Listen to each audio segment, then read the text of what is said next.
បាទអ្នកទាំងអស់យើងអើយបាទនេះខ្ញុំមកបាញ់ custom មួយបងដំ7បាទហើយសូមអធិស្ឋានដោយសារខ្ញុំអត់មានវីដេអូខ្ញុំ record គឺងាំងម៉ាស៊ីនគឺងាំងកាទៀម៉ាស៊ីននេះបរហើយអញ្ចឹងអត់បាន record ទេបាទហើយសូមអធិស្ឋានផងបាទណាបងអ្នកទាំងអស់យើងអើយសារសូមអធិស្ឋានព្រោះការបាន record វីដេអូទុកបាទសារពេលហ្នឹងបើ record គឺតាក់លឿនអត់កើតចឹងក៏ខ្ញុំយកវីដេអូខាងបងបងនិយាយអត់ចូលលឺអត់ចូលលឺមែនមកទៅ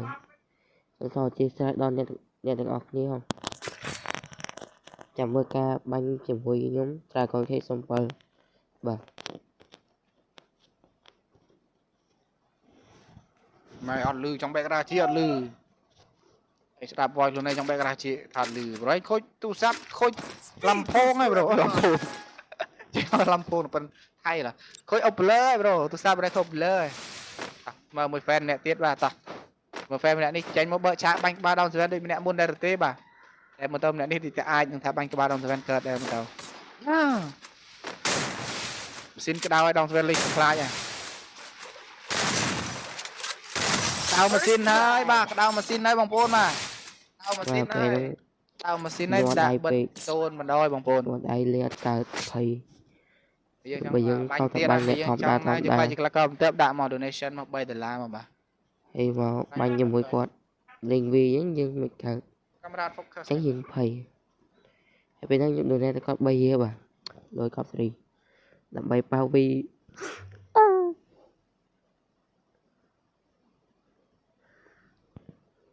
បងពេលល្ងាច live បាន live ទេនេះយើង sorry ផងល្ងាចឡើងភ្លៀងរហូតមិនហ៊ាន live ទេល្ងាចឡើងវាភ្លៀងអញ្ចឹងយើងកុំ live គ្រោះថ្នាក់នេះស្តក់ដូចមិនដឹងខ្លួនពេលបាត់អូនចេញពីទូងបង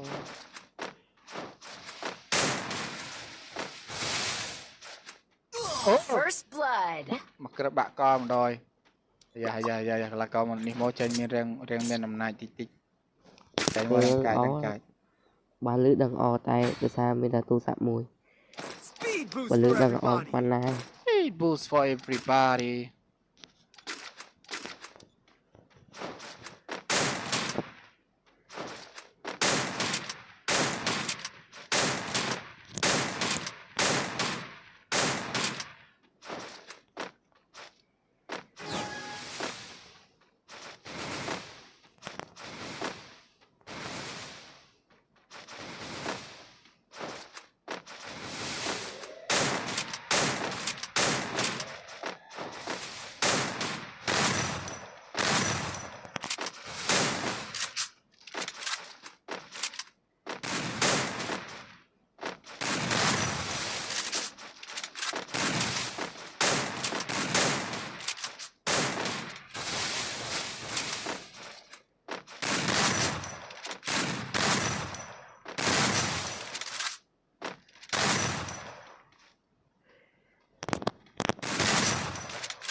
First blood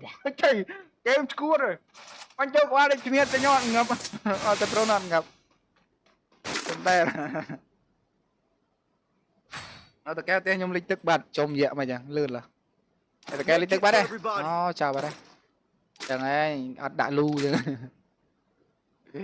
អត់កាយផ្លូវដាក់លូចឹងឯងលិចទឹកអស់ចូលកាយផ្លូវដាក់លូថ្ងៃនេះយើងចង់ខ្លាចជាក្លកបន្ទាប់ទេ donation មកបានខ្លាចជាក្លកបន្ទាប់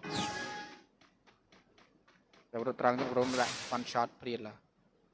អាន comment អត់កើតអាន comment ក្នុង page មួយមើលលេអាន comment លើ comment ក្នុង page បាត់អស់ទេភ្លេចអានណា comment អីមកខ្លះឲ្យភ្លេចមើលក្នុង page កន្លែងហ្នឹងបើគាត់រវល់ក៏ខ្ញុំអត់បាញ់ដែរគឺយើងត្រូវ respect តែគីឡូគាត់ថាចាំគឺបាញ់យើងតែយើងដឹងតែក៏ខ្ញុំស៊ីគាត់មុនទៅ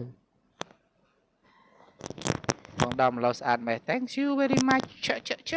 ចាំអស់អាឡូមួយសរសើរណាប់ឡាលុយដល់បាទ hello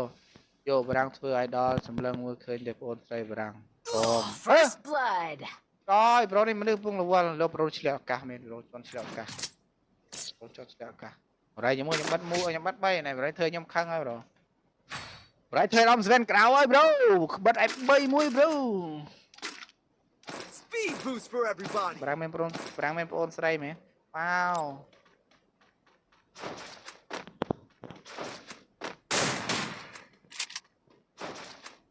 serai ke shoot out pro shoot penang ai bapun serai dan shoot penang nah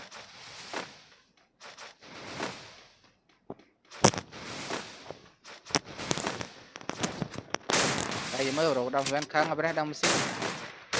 oh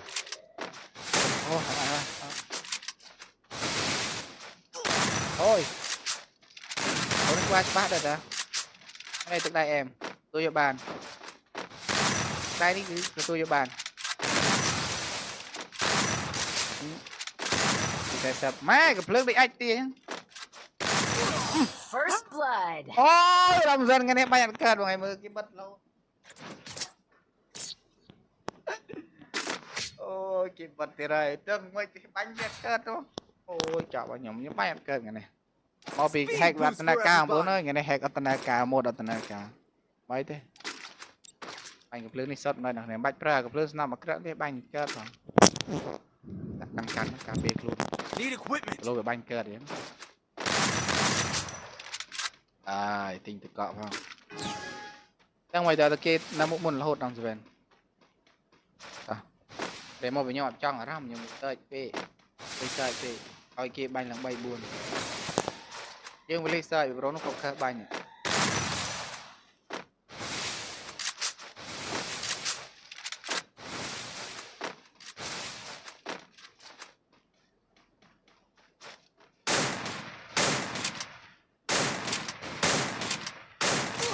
First blood. oh my god bro đi bật dầu mới nữa cái đi bật mùi rồi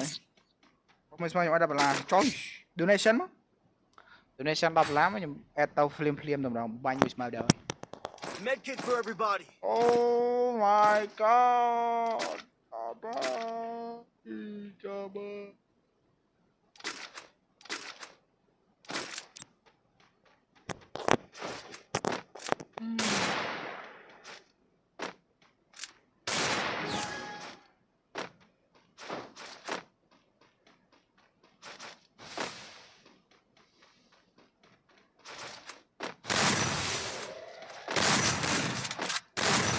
anh đi lên cho các bạn này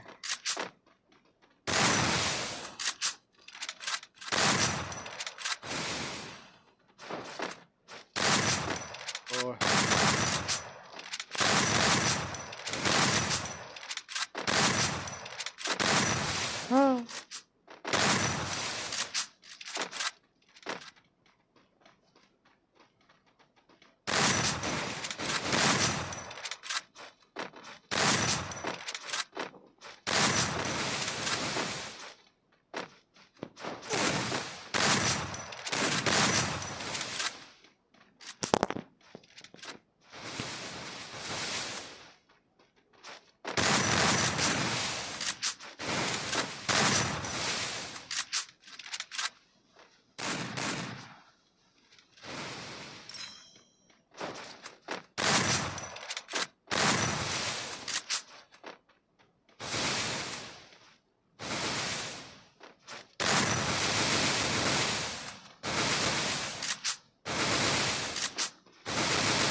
selatan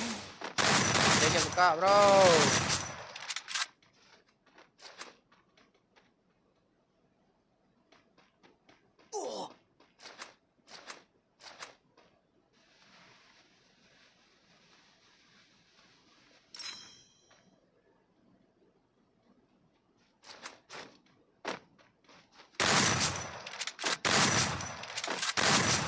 ui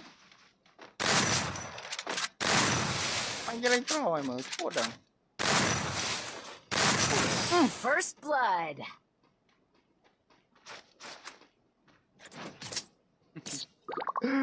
chào ba ban game show sao Con ấy chiếc ba về, yeah chiếc ba về, lên game UP cắt chừng trọ xích. Speed boost for Còn nhiều everybody. lên bắt nhom môi nói.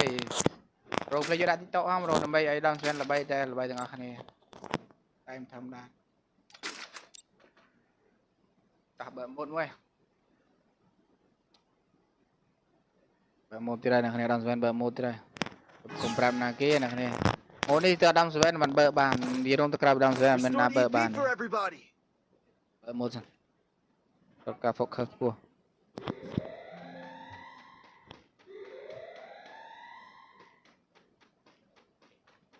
Bờ một.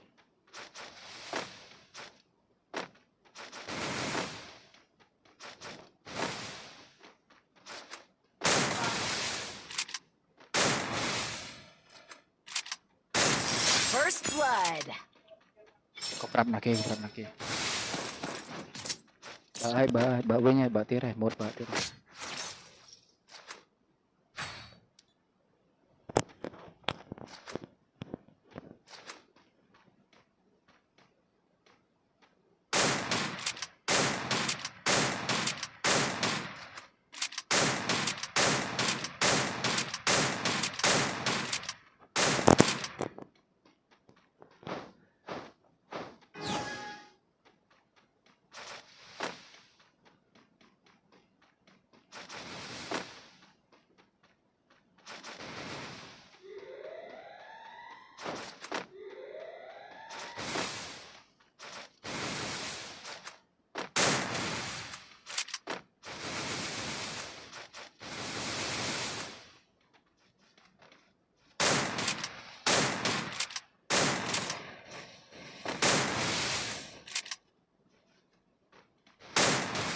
Rồi đừng có lên chẳng gì lên tam cật. Tại các cái ăn lên ăn đa bài những cái nó chạm bài nó dễ chạm này mà chạm đi cái này ta ta tiếp này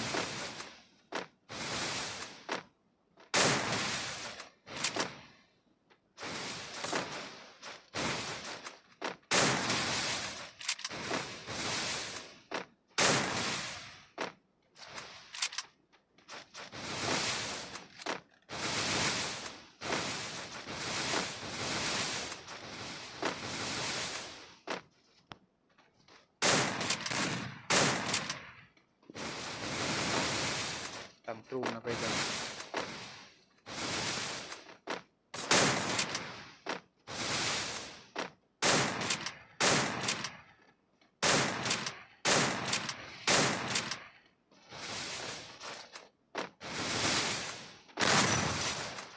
First blood. God damn bro oh shut the fuck up em bro mà chỉ biết bro donation nhóm của mình lên nữa rồi lấy cái miếng cho trăm bao nhiêu tê bro em ហើយពេលហ្នឹងខ្ញុំរត់នឹងរត់ចាំយកអាឡងបាញ់បាទចុងក្រោយមាននិយាយក្រៅពីគេថាសុំតមែនតើខ្ញុំបាន record បាទនឹងកុំភ្លេចជួយ like ជួយ share ផងបាយ